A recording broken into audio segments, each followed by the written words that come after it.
이어서 주여 기억하소서라는 제목으로 함께 말씀을 나누겠습니다. 오늘 본문을 들어가기에 앞서서 지난주에 나누었던 말씀을 간략하게 살펴보겠습니다. 느헤미야가 하나님께 기억해달라고 기도했을 때 그 첫 번째는 하나님이 약속하셨던 것을 기억해달라는 것이었습니다. 자, 1장 9절이죠. 함께 읽습니다. 만일 내게로 돌아와 내 계명을 지켜 행하면 너희 쫓긴 자가 하늘 끝에 있을지라도 내가 거기서부터 그들을 모아 내 이름을 두려고 택한 곳에 돌아오게 하리라 하신 말씀을 이제 청하건대 기억하옵소서. 이제 청하건대 하나님 기억해 주세요 라고 기도하고 있습니다. 하나님은 당신의 백성들이 범죄하여 사방으로 흩어졌을지라도 회개하고 돌아오면 다시 넉넉한 마음으로 맞이해 주시는 그런 분이세요. 그리고 그들을 흩어졌던 사람들을 다시 모아 주신다고 약속하셨는데요. 느헤미야가 그 말씀을 언급하면서 하나님께 기도하고 있는 것입니다. 두 가지 이유 때문이에요.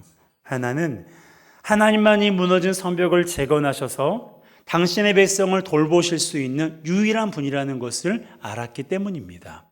또 하나는 하나님은 약속하신 것을 반드시 지키시는 신실하신 분이라는 것을 알았기 때문에 그가 하나님의 약속의 말씀을 언급하면서 간곡하게 기도하며 요청하고 있는 거예요.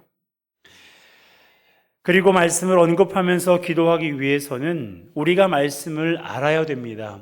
느헤미야가 이렇게 말씀을 언급하면서 기도할 수 있었던 것도 하나님께서 누군가를 통해서 하신 그 말씀을 느헤미야가 듣고 기억하고 있었어요. 그래서 그 말씀을 마음속 깊은 곳에서 끄집어내어 하나님 앞에 언급하면서 기도한 것입니다. 여러분, 이렇게 말씀을 언급하면서 기도하면 어떤 유익이 있는 줄 아세요? 믿음이 흔들리지 않고 기도할 수 있어요. 기도를 하다 보면 믿음이 흔들릴 때가 있어요. 아무리 기도해도 응답이 없고, 아무리 기도해도 어떤 변화도 없고, 아무리 기도해도 어떤 역사가 일어나지 않으니까 믿음이 흔들립니다. 하나님에 대한 믿음이 흔들려요. 왜 그런 줄 아세요? 말씀을 붙들지 않고 기도했기 때문에 그러는 거예요. 그러니까 여러분, 우리가 말씀을 언급하면서 그리고 그 말씀을 우리가 기억하면서 하나님 앞에 기도할 때 우리 믿음이 흔들리지 않고 끝까지 하나님이 응답하실 때까지 기도할 수 있음을 기억하며 느헤미야의 첫 번째 이 기도의 모습을 본받는 우리 모두가 되시기를 주님의 이름으로 축복합니다. 자, 오늘은 그 두 번째 시간으로 느헤미야가 주여 기억하소서라고 언제 기도했는지 살펴보겠습니다. 자, 느헤미야는 두 번째로 하나님께 기억이라는 말을 사용하면서 어떻게 기도했냐면 자신이 행한 일을 기억해달라고 그렇게 말하면서 하나님께 기도했습니다. 자, 오늘 본문이죠. 19절 함께 읽습니다. 내 하나님이여, 내가 이 백성을 위하여 행한 모든 일을 기억하사 내게 은혜를 베푸시옵소서. 자, 그렇습니다. 느헤미야는 자신이 행한 일을 기억해 달라고 하나님께 요청하고 있어요. 여러분, 느헤미야가 자신이 행한 일을 하나님께 기억해 달라고 요청했다는 것은 그가 행한 일이 어떤 일이었다라는 거예요?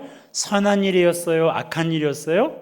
선한 일이었기 때문에 기도할 수 있는 거예요. 만약에 느헤미야가 행한 일이 하나님 보시기에 선하지 않았다면 느헤미야가 이렇게 기도할 수 있었을까요? 여러분이 생각해 보세요. 내가 하나님께 하나님 보시기에 선한 일을 했으면 하나님 제가 이것도 했어요? 기억해 주세요 라고 그렇게 기도했을 텐데 하나님께 우리가 어떤 범죄했어요. 죄를 범했어요. 그러면 여러분 그렇게 기도하시겠어요? 하나님 제가 죄를 범한 것을 기억해 주세요. 기도하시겠습니까? 잊어버려 달라고 기도하지 그것을 기억해 달라고는 기도하지 않아요. 느헤미야가 자신이 행한 일을 하나님께 기억해 달라고 요청했던 것은 그가 한 일이 자기가 생각해도 그리고 하나님이 보시기에도 선한 일이라는 확신이 있기 때문에 이렇게 기도한 거예요. 자, 그렇다면 느헤미야가 무엇을 했길래 하나님께 기억해 달라고 요청했을까요? 그가 했던 일이 참 많이 있습니다. 예루살렘의 처참한 상황을 듣고 눈물로 기도했고요. 자신이 직접 예루살렘으로 와서 무너진 성벽을 재건하는 일에 앞장서기도 했어요. 또한 성벽이 지어져가는 과정 중에 여러 가지 방해가 있었지만 흔들리지 않고 묵묵히 공사를 진두지휘했습니다. 그런데요, 그가 하나님께 기억해달라고 요청한 것은 이러한 일들이 아니었어요. 사실 이러한 일들도 하나님께 기억해달라고 요청할 법도 하잖아요. 그렇죠? 대단한 일이잖아요. 너무나 귀한 일이잖아요. 그러니까 이런 일들도 하나님께 기억해달라고 요청할 법도 한데 느헤미야는 그것은 좀 놔두고 하나님께 다른 부분에 대해서 기억해달라고 요청했던 거예요. 그 내용이 바로 14절에서 19절에 기록되어 있는데요. 간략하게 설명해 드릴게요. 느헤미야가 유다 땅에 총독으로 오기 전에 다른 사람들이 유다의 총독으로 있었습니다. 느헤미야가 첫 번째 총독이 아니고요. 유다가 유다의 또 다른 바벨론에서 보낸 또 다른 총독이 유다에 있었어요. 그런데 그들은 개인적인 이득을 위해서 백성들에게 짐을 지우고 빵과 포도주와 은 40세겔을 세금으로 거두었습니다. 당시 일반 노동자의 4일치 품삯이 은 한 세겔이었거든요. 그런데 이 사람들은 하루에 40세겔의 세금을 징수한 거예요. 그러니 백성들이 얼마나 무거웠겠습니까? 게다가 부하들까지 총독의 권력을 이용해서 백성들을 위해 군림하는 일까지 벌어지다 보니까 백성들이 죽을 지경인 거예요. 그런데 느헤미야는 그렇게 하지 않았습니다. 보통 예전에 그런 모습을 답습하는 경우가 많은데 느헤미야는 오히려 정반대였어요. 그가 유다 총독으로 12년을 머물렀거든요. 그런데 그 긴 기간 동안 단 한 푼도 월급을 받지 않았습니다. 오히려 돈과 양식을 백성에 꾸어주면서 이자를 받지 않았을 뿐만 아니라 경비 조달을 위해서 마땅히 내세울 그런 권리도 행사하지 않았어요. 하지만 식탁은 늘 풍성했습니다. 느헤미야가 식사를 할 때는요, 그 식탁에 최소 150명 이상이 있었어요. 민장들과 그리고 이방인들, 유다 사람들, 그들을 포함해서 최소한 150명 이상이 함께 식사를 했어요. 그런데 그 식탁에 무엇이 올라왔느냐? 성경에 보니까 평소의 식탁에는 소 1마리와 양 6마리, 그리고 많은 닭이 준비되어 있었고요. 그리고 열흘에 한 번씩은 포도주가 그들에게 제공되었습니다. 12년 동안 개인 자산으로 이렇게 백성들을 섬긴 거예요. 이유는 한 가지입니다. 본문에 보니까 백성을 위해서라고 말하고 있어요. 내가 백성을 위해서 행한 모든 일을 기억해 주세요라고 하나님께 기도했잖아요. 그러니까 이 모든 일들은 자신을 위해서가 아니고요, 백성들을 위해서 자신이 희생하고 헌신한 거예요. 여러분, 느헤미야는 백성을 위해서 자신이 권리를 포기했습니다. 하나님께 이것을 기억해 달라고 요청한 거예요. 하나님께 보상을 바랬기 때문에 그랬을까요?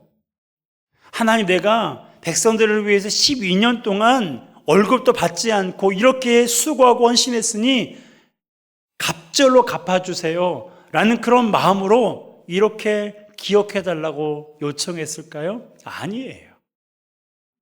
자신이 행한 그 일이 성벽 재건이라는 하나님의 뜻을 이루는데 사용되기를 바랬을 뿐입니다. 나의 헌신과 희생과 나의 수고와 노력이 하나님의 뜻을 이룰 수 있다면 충분히 내가 이렇게 감당했습니다. 하나님 이것을 기억해 주세요라는 거예요. 하나님 내가 얼마를 했으니 얼마를 보상해 주세요가 아니라 내가 하나님의 뜻을 위해 했던 그 나의 마음, 나의 수고를 하나님 기억해 주세요. 하나님 앞에 고백했던 것입니다. 결국 느헤미야는 하나님의 뜻을 이루기 위해 자신의 권리를 포기하기까지 한 거예요. 여러분, 느헤미야는 이러한 일들을 사람들에게 호소하지 않았어요. 내가 이렇게 했으니까 자신을 기억해 달라고 사람들에게 요청하거나 자신을 위해서 어떤 기념비를 세워달라는 것도 요청하지 않았어요. 오직 하나님께만 기도한 거예요. 하나님, 제가 주의 뜻을 이루기 위해 저의 권리를 포기하기까지 했으니 이것을 기억해 주세요. 제가 주의 뜻을 이루기 위해서 12년 동안 제가 그렇게 헌신하고 희생했으니 하나님 저희 마음을 하나님 기억해 주세요. 하나님 앞에 고백한 것입니다. 여러분, 하나님이 그걸 기억하실까요? 기억하지 못하실까요? 너무나 잘 기억하시겠죠. 사람도 그것을 기억할 텐데 하나님이 어찌 그러한 모습을 기억하지 않으시겠습니까? 잊지 않으실 뿐 아니라 주를 위해서 자신의 권리를 포기한 사람에게 하나님은 큰 은혜를 베풀어 주세요. 여러분, 지금 우리가 살고 있는 이 시대는요, 자기 권리를 주장하는 시대예요. 권리를 주장하지 못하면 바보 취급당해요. 권리를 인정받지 못하면 분내고 싸우는 그런 시대를 우리가 살아가고 있습니다. 그런 시대를 살고 있는 우리에게 이 시간 느헤미야를 통해서 우리에게 물으시는 거예요. 너는 나의 뜻을 이루기 위해서 너의 권리를 포기할 수 있느냐고. 사랑하는 딸아, 사랑하는 아들아, 너는 나의 뜻을 이루기 위해서 너의 권리를 포기할 수 있느냐? 너의 권리를 내려놓을 수 있느냐? 하나님께서 우리에게 묻고 계십니다. 마땅히 대접받아야 할 권리, 마땅히 인정받아야 할 권리, 마땅히 보상받아야 할 권리, 그 권리를 포기할 수 있냐고. 주의 뜻을 이루기 위해 그 권리를 내려놓을 수 있냐고 하나님께서 저와 여러분들에게 묻고 계세요. 여러분, 어떤 말로 하나님께 답하시겠습니까? 여러분, 권리를 포기하는 거 대단한 일 같죠? 어떤 면에서 보면 대단한 일 같지만 사실 주님께서 우리에게 하신 일과 비교해 보면 그리 내세울 일도 아니에요. 그리 대단한 일도 아니고요. 그렇게 정말 죽고자 결심하면서 할 수 있는 그런 것도 아니에요. 여러분, 주님은 우리를 위해서 하늘 보좌를 버리시고 이 땅에 오셨어요. 알고 계시죠? 하나님으로서, 하나님의 아들로서 마땅히 섬김을 받아야 하고 마땅히 영광을 받으셔야 할 그 권리를 다 내려놓으셨어요. 왜 그걸 권리를 포기하셨습니까? 아버지의 뜻을 이루기 위해서예요. 자기 아들이 온몸이 갈기갈기 찢겨 십자가에 못 박혀 죽기를 원하셨던 그 아버지의 뜻을 이루시기 위해서 예수님께서 하늘 보좌를 버리고 그 영광의 자리를 박차고 이 땅에 사람의 모양을 입고 오신 거예요. 그 은혜를 지금 저와 여러분들이 누리고 있는 것입니다. 내가 잘나서, 내가 선한 일을 많이 해서, 내가 덕을 많이 쌓아서가 아니고요. 하나님의 전적인 은혜로 말미암아 이렇게 우리가 놀라운 은혜를 누리며 살아가고 있는 거예요. 어떤 은혜예요? 많죠. 우리가 누리고 있는 은혜가 많지만 그 가운데 최고는요, 내가 하나님의 자녀로 살고 있는 권리예요.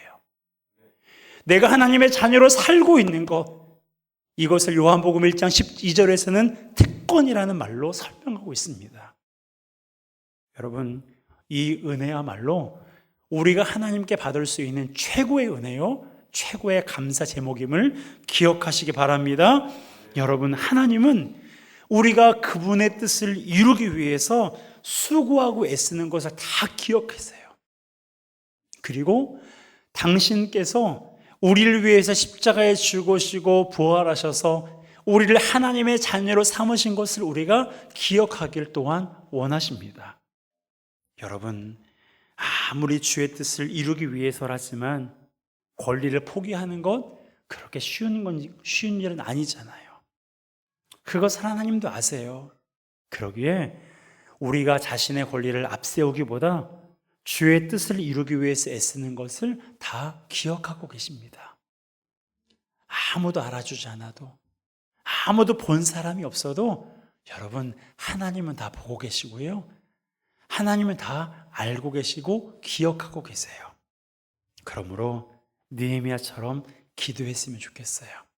주님, 제가 주의 뜻을 이루기 위해 나의 권리를 내려놓았으니, 나의 권리를 포기했으니 주님 이것을 기억하여 주시옵소서. 여러분은 어떤 권리를 내려놓기를 원하십니까? 어떤 권리가 하나님과 여러분들의 관계를 가로막고 있습니까? 내가 붙잡고 있는 그 어떤 것이 내가 이것만큼은 놓을 수 없다고 생각하는 것, 이것만큼은 내가 양보할 수 없다고 여기는 그것이 과연 하나님과 나와의 관계 속에서 얼마큼 유익한지, 혹시 그분과 나와의 관계를 가로막고 있는 것이 무엇인지 여러분 생각하고 하나님 앞에 그 권리를 내려놓지 않으시겠습니까? 여러분, 그 권리를 내려놓을 때 주님이 말씀하세요. 내가 다 기억하고 있어. 성준아, 누구누구 성도야, 내가 그것을 다 기억하고 있어. 여러분, 주님이 다 기억하고 계세요. 여러분들이 주님을 위해서 하고 있는 그 모든 일들, 사실 우리도 기억하지 못할 때가 있지만 주님은 하나도 빠짐없이 다 기억하고 계세요. 주를 위해서 눈물 흘린 일, 주님의 뜻을 위해서 꼭 참은 일, 주님의 뜻을 이루기 위해서 내가 욕을 하지 않고 선한 말로 그렇게 표현한 일, 내가 주님의 뜻을 이루기 위해서 내 시간과 내 물질과 나의 삶을 그렇게 희생시키고 그렇게 수고한 그 일들을 주님께서 다 기억하고 계십니다. 여러분, 주님이 다 기억하고 계신다면 그것으로 충분하지 않습니까? 그것도 모자르세요? 주님이 기억하는 것 말고 다른 사람들도 기억해 주길 원하십니까? 여러분, 사람들이 기억해 주는 것은 별로 우리에게 유익함이 없어요.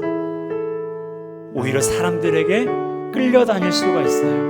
그러나 주님께서 기억하시는 것, 그것만으로 나에게 족합니다 라는 믿음을 우리가 가지고 있다면 우리가 무엇을 하든, 우리가 어디에 있든지 간에 오직 주만 바라며 하나님을 경외하며 믿음으로 살아가기를 주저하지 않을 수가 있는 거예요. 여러분, 지금 어느 곳에서 묵묵히 주님의 뜻을 이루기 위해서 수고하고 계십니까? 잘하고 계시는 거예요. 너무나 잘하고 계시는 거예요. 그러나 주님의 뜻과 나의 뜻, 세상의 뜻 사이에서 갈등하고 계세요? 고민하고 계세요? 주님의 뜻을 선택하면 나에게 손해가 있을 것 같고, 주님의 뜻을 선택하면 나에게 어려움이 있을 것 같아서 선뜻 주님의 뜻을 알매도 불구하고 그것을 선택하지 않고 머뭇거리고 계십니까? 여러분, 이 시간 하나님 앞에 결단하시지 않겠어요? 이 시간 하나님 앞에 결단하세요. 지금 당장은 손해를 볼 것 같고, 지금 당장은 사람들에게 무시를 당할 것 같고, 지금 당장은 내 삶의 어려움이 찾아올 것 같지만, 여러분, 결국엔 주의 뜻을 선택한 자의 손을 하나님이 번쩍 들어주세요. 그리고 원수의 목전에서 하나님이 상을 베풀어 주십니다. 그 하나님을 경험하길 주님의 이름으로 축복합니다. 그래서 나의 뜻과 세상의 뜻, 하나님의 뜻 사이에서 갈등하지 말고 고민하지 말고 주님의 뜻을 위해서 힘쓰고 애써 하나님을 영화롭게 하는 저와 여러분 되시길 주님의 이름으로 축복합니다. 이 시간 우리 함께